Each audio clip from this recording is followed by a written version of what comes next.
And I'd love to turn to some of your activism. You were talking a little bit about being outspoken about Black Lives Matter, anti-Asian hate, and anti-Blackness even within the Asian community. And you've talked about being a bridge in those communities. And can you talk a little bit more about challenges now that you see about having these groups support each other sometimes when there is a lot of history, there are a lot of stereotypes to contend with? Yeah, I think really the crux of it all is understanding our history, which a lot of us don't because the system doesn't really teach us our history. But if they do, it's really not from our perspective, from our own mouths and and our own communities. I think I learned so much from my parents about, my parents had me do a lot of parent homework on the side of my already homework from school.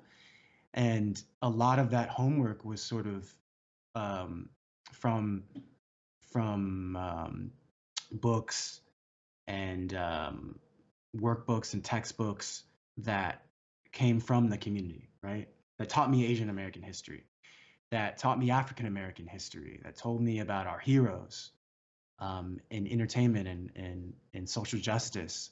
And so I really started to view myself differently, very differently, because I started to see that um, being who I was actually empowering when, you know, growing up in a community that didn't look like me, also in America, you don't really see that reflected. And that has a huge impact on you during your formative years, right?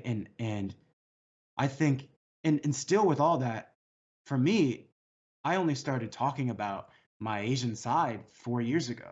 Up until that point, I was only Asian in my household. I spoke the language, I celebrated the holidays, but as soon as I stepped out of that household, it was like, okay, I'll sort of conform, even subconsciously, sometimes consciously, to what the I think the world sees me as. And so if we're talking about solidarity between communities, we need to take that into perspective. We need to understand how these communities view themselves inside their households and then how they view themselves out in American society and society in general and have that conversation.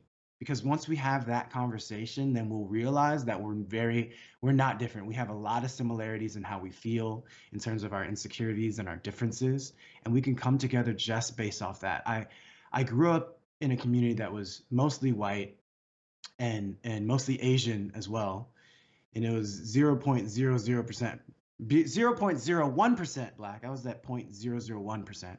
Mhm. Um, but there were Asians that I was trying to prove my Asian to, these peers. And what I didn't know is they were trying to be American while I was trying to prove my Asianness to them. But we never had that conversation until decades later.